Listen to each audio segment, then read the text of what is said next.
Praise the lord. ఈ రోజు దేవుని వాక్యం రాజులు 2వ గ్రంథము 20వ అధ్యాయం 5వ వచనం. నీవు కన్నీళ్లు విడుచుట చూచితని నీ ప్రార్థన నేను అంగీకరించి ఉన్నాను. నేను నిన్ను బాగు చేసేదను. 3వ దినమున నీవు యెహోవా మందిరమునకు ఎక్కిపోవుదువు. ఇక్కడ ఈ ప్రార్థన, ఈ కన్నీళ్లు ఎవరు విడిచారో మనకు తెలుసండి. హిజ్కియా కదా, మరణకరమైన పరిస్థితిలో ఉన్నప్పుడు హిజ్కియా మరణకరమైన రోగము కలుగగా అప్పుడు యెషయా ప్రవక్త హిజ్కియా యొద్దకు వచ్చి, అయ్యా నువ్వు ఇక బ్రతకట్లేదు, నువ్వు మరణమవుతున్నావు, నువ్వు బ్రతకవు గనుక నీవు నీ ఇల్లు చక్కబెట్టుకో అని యెహోవా సెలవిచ్చుచున్నాడని చెప్పాడు కదా. అప్పుడు హిజ్కియాకి వెంటనే బాధేసింది. అప్పుడే నేను మరణమైపోతున్నానా, అప్పుడే నా ఆయుష్ అయిపోయిందా, ఇక నేను చనిపోతున్నానా, ఇక నేను ఇక్కడ ఉండనా, బ్రతికి ఉండనా అని వెంటనే అతడు తన ముఖము గోడ తట్టు త్రిప్పుకొని గోడకల్లే, అంటే ఆ పరిస్థితుల్లో మరణకరమైన వ్యాధి ఆ పరిస్థితిలో ఉన్నప్పుడు లేచి మోకరించి పరిస్థితి ఉండదు కదండి. అందుకే మనం ఏ పొజిషన్లో ఉన్నా, ఏ పరిస్థితుల్లో ఉన్నా, లేవలేని పరిస్థితి అయినా కూడా ముఖము గోడ తట్టు తిప్పుకున్నాడు. అటువైపు తిరిగి తండ్రికి మొరపెడుతున్నాడు. యెహోవా, యథార్థ హృదయుడనై సత్యముతో నీ సన్నిధిని నేనెట్లు నడుచుకుంటేనో, నీ దృష్టికి అనుకూలముగా సమస్తమును నేనెట్లు జరిగించితునో కృపతో జ్ఞాపకం చేసుకునమని హిజ్కియా కన్నీళ్లు విడుచుచు యెహోవాను ప్రార్థించెను. అందుకే ప్రతి ఒక్కరూ కన్నీటి ప్రార్థన అలవాటు చేసుకోండి. కన్నీటితో ప్రార్థన చేయండి. మనకున్న సమస్య ఎంతో భారమైన సమస్య. అది మనుషుల వల్ల కాదు, పూర్తి కాదు, పరిష్కారం కాదు. అది ఎవరికి సాధ్యం అంటే మన తండ్రికి మాత్రమే సాధ్యం. మరి మామూలుగా అడిగితే ఆ సమస్య తండ్రి వద్దకు ప్రార్థన చేరకపోవచ్చు, లేకపోతే అంత ఇంపార్టెంట్ కాదేమోలే, అందుకే పైన లైట్గా ప్రార్థన చేస్తున్నారులే, నాకు అప్పగిస్తున్నారులే అనుకుంటాడు తండ్రి. అలా కాకుండా ఆ భారం అంతా కన్నీళ్లతో తండ్రి దగ్గర పెట్టామంటే ఖచ్చితంగా తండ్రి ఏం చెప్తున్నాడు, నీవు కన్నీళ్లు విడుచుట చూచితని నీ ప్రార్థన నేను అంగీకరించి ఉన్నాను, నేను నిన్ను బాగు చేసేదను. ఒక అనారోగ్య సమస్యన, అనారోగ్యంతో బాధపడే వాళ్ళు ఉన్నారు చాలా మంది. కొంతమంది నడవలేని పరిస్థితిలో ఉన్నారు, కొంతమంది క్యాన్సర్తో ఉన్నారు, ఎంతో భయంకరమైన రోగాలతో ఉన్నారు. ప్రతి ఒక్కరు కూడా మీరున్న పడకల మీదే లేవలేని పరిస్థితి అయితే గోడ తట్టు మీ తల త్రిప్పుకోండి, గోడ తట్టు తిరిగి కన్నీరు కార్చండి. అయ్యా యేసయ్యా, నేనెక్కడ జారిపోయాను, నేను ఏదైనా విషయంలో జారిపోయి ఉంటే, దారి తప్పుంటే, మీ వాక్యం ప్రకారం నేను నడుచుకోకపోయి ఉంటే దయతో క్షమించండి, మిమ్మల్ని క్షమాపణ అడిగే అర్హత కూడా నాకు లేదు అని తగ్గింపు ప్రార్థన మీరు చేసుకోండి. ఖచ్చితంగా తండ్రి నీవు కన్నీళ్లు విడుచుట తండ్రి చూస్తాడు, తండ్రి చూడడు అని మనం చెప్పలేము. ఎందుకంటే ప్రతి ఒక్కరు ఎవరు ప్రార్థన చేసినా కూడా పరిశుద్ధ గ్రంథంలో తండ్రి చూశాడు. మోషే మీద వాళ్ళ అన్న అహరోను, మిరియాము ఇద్దరు కలిసి ఒక మాట, అంటే ఏదో మాట అంటారు, మనసు నొచ్చుకునేలా మాట అంటారు. ఆ మాట మీరు ఎందుకు భయపడలేదు, నా సేవకుడైన మోషేని అంత మాట అన్నారు, అలా మాట్లాడేటప్పుడు మీరెందుకు భయపడలేదు నాకు అని తండ్రి చెప్తారంటే తండ్రి విన్నాడు. నేను విన్నాను, మీరేం మాట్లాడారు నేను విన్నాను అంటాడు తండ్రి. అంటే మనం మాట్లాడే ప్రతి మాట తండ్రి వింటాడు. మనం చేసే ప్రతి ప్రార్థన, మనం కార్చే ప్రతి కన్నీరు తండ్రి చూస్తాడు. కన్నీళ్లు హిజ్కియా కన్నీళ్లు విడుచుచు యెహోవాను ప్రార్థించాను. మీరు కన్నీరు కార్చాలి. మీకు ఏదైతే భారంగా ఉందో ఆ భారం ఉన్నప్పుడు కన్నీరు, ప్రార్థనలోనే కన్నీరు కార్చండి. తర్వాత ఇక ముఖం విచారం చేసుకొని ఉండొద్దు. ప్రార్థనలో కూర్చున్నప్పుడే తండ్రితో మాట్లాడేటప్పుడు, అయ్యా ఇదిగో నా బాధ, నేను భరించలేకపోతున్నాను, నేను ఎక్కడ తప్పిపోయాను నాకు తెలియట్లేదు, నా వాళ్ళు ఏదైనా దారి తప్పి నడిస్తే వాళ్ళని దయతో క్షమించండి, వాళ్ళకున్న అనారోగ్యాన్ని తీసివేయండి, నా భర్త ఉద్యోగం లేక తిరుగుతున్నాడు, ఒకవేళ ఇప్పటి వరకు మా సొంత జ్ఞానంతో మేము ప్రయత్నాలు చేసామేమో, అందుకే మా సొంత తెలివితో మా సొంత జ్ఞానం మీద ఆధారపడి ఇంటర్వ్యూలకు అటెండ్ అయ్యామేమో, అందుకే మేము సెలెక్ట్ అవ్వట్లేదు, దయచేసి మమ్మల్ని క్షమించి మీ జ్ఞానం మాకు అనుగ్రహించి మీ జ్ఞానంతో మమ్మల్ని ముందుకు తీసుకెళ్ళండి, ఖచ్చితంగా నాకు ఉద్యోగం వచ్చింది, మీ జ్ఞానం మాకు అనుగ్రహించండి అని కన్నీళ్లు విడిచి కన్నీటితో ప్రార్థన చేయండి. ఉద్యోగ విషయంలో కూడా నేను చాలాసార్లు చెప్పాను. 4 ఇంటర్వ్యూలు, చాలా ఇంటర్వ్యూలు తిరిగాను, ఒక్క చోట కూడా ఉద్యోగం రాలేదు. అప్పుడు వెళ్ళేటప్పుడు నేను అంత కన్నీటి ప్రార్థన చేసుకోలేదు. రేపు అక్కడ ఇంటర్వ్యూ ఉంది కదా, రేపు 6 గంటలకు రమ్మన్నారు కదా అని ఇదే ఆలోచనలో ఉన్నాను. కానీ తండ్రికి అప్పగించి వెళ్ళాలి అనే ఆలోచన నాకు రాలేదు అసలు. ఎందుకంటే అపవాది పక్కనే ఉంటాడు కదా, ఆలోచన రానివ్వడు కదా. అలా 4 ఇంటర్వ్యూలకు వెళ్ళినా కూడా సెలెక్ట్ అవ్వలేదు. తర్వాత ఇంట్లో పరిస్థితి కాస్త ఇబ్బందిగా అనిపించింది.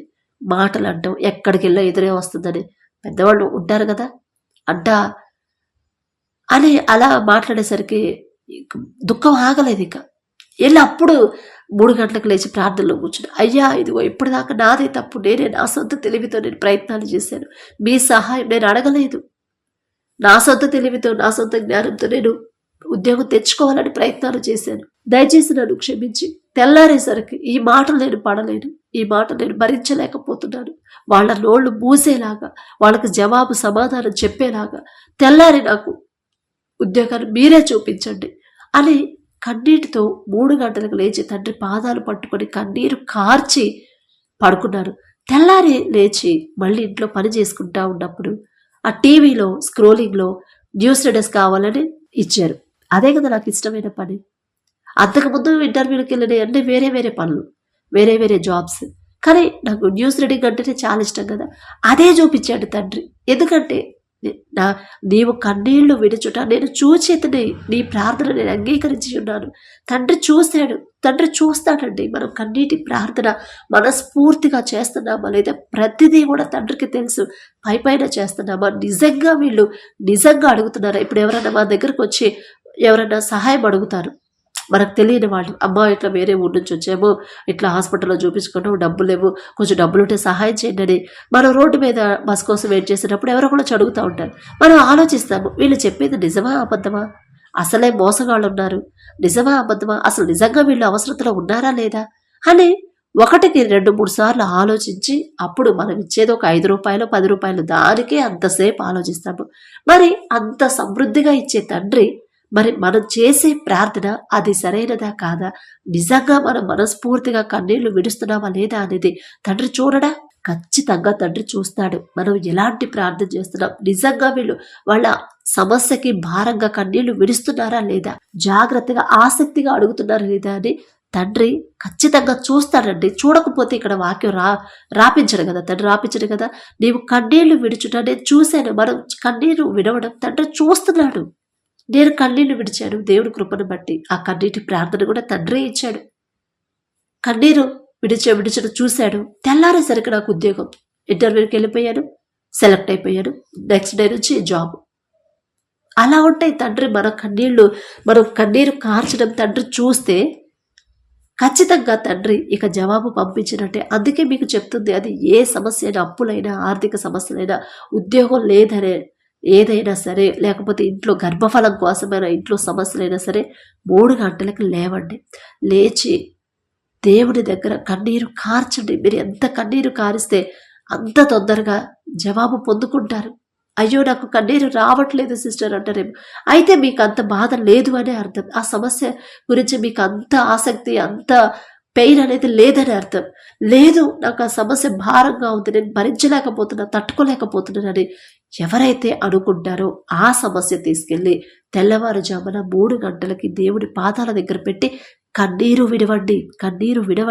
కన్నీరు కారిస్తే తండ్రి చూస్తాడు. చూసి తట్టుకోలేడు అసలు. మనం కన్నీరు కారిస్తే ఎంత జాలిగల తండ్రి, ఎంత సున్నితమైన మనసు ఉన్న తండ్రి. మనుషుల దగ్గర మనం కన్నీరు కారిస్తే మనుషులు మనల్ని ఎగతాళిగా చూస్తారు.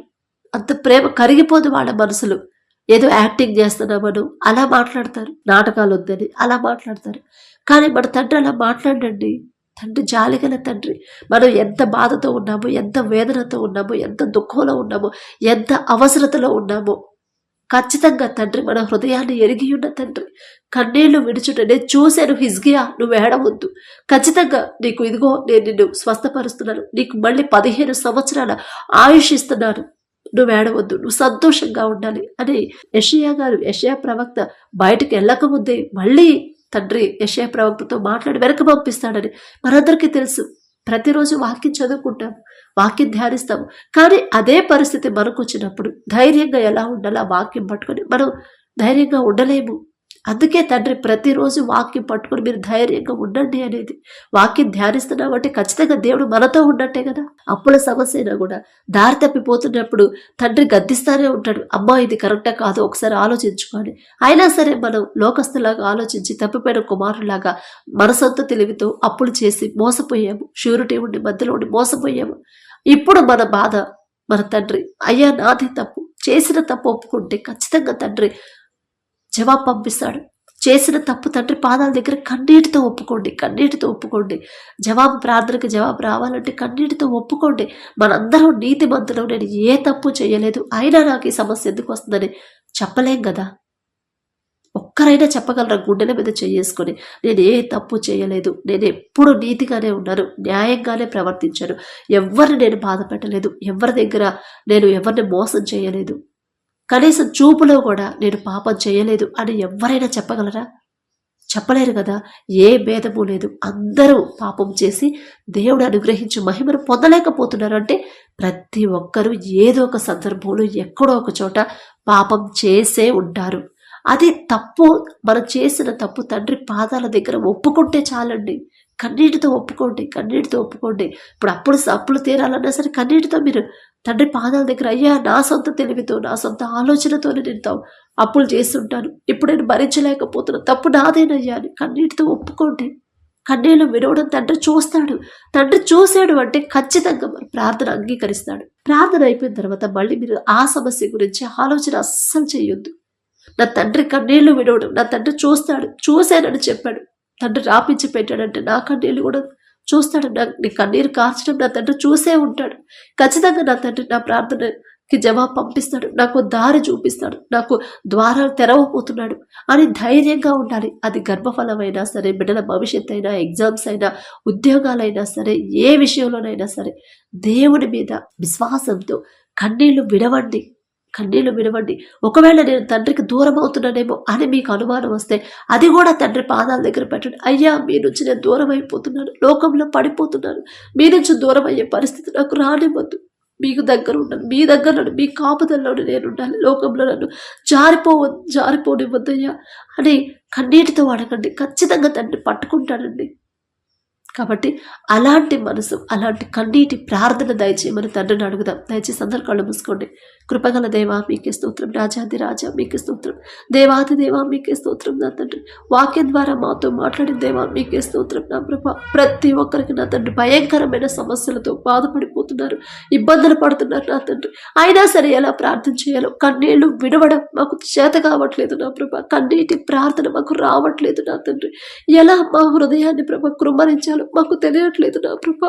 ఆసక్తిగా ప్రార్థన చేయడం మాకు నేర్పించండి, కన్నీళ్లు వినవడం మాకు నేర్పించండి ప్రభా. మేము కన్నీరు విడిస్తే ఖచ్చితంగా మీరు చూస్తారు. మా ప్రార్థన మీకు అంగీకారమైన ప్రార్థన ఎలా చేయాలో మాకు నేర్పించండి నా ప్రభా. వెర్రి వాళ్ళం నా తండ్రి, చేత కాదు నా ప్రభా.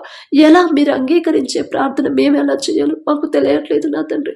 సమస్యల్లో ఉన్నాం కానీ ఆ సమస్యకు తగ్గట్టు మీరిచ్చిన మాట జ్ఞాపకం చేసుకుని ఆ మాట పట్టుకొని ఎలా కన్నీరు విడవాలో మాకు తెలియట్లేదు ప్రభా. జాలిగల దేవా, కరుణగల దేవా, మా మీద జాలిపడి కనికరపడి మరి కన్నీటి ప్రార్థన ఎలా చేయాలో ప్రతి ఒక్కరికి మా అందరికి నేర్పించమని అడిగి అర్హత పొందుకునే అర్హత లేని వాళ్ళం అయినా సరే యేసు నామములో అడుగుచున్నాము తండ్రి. ఆమేన్.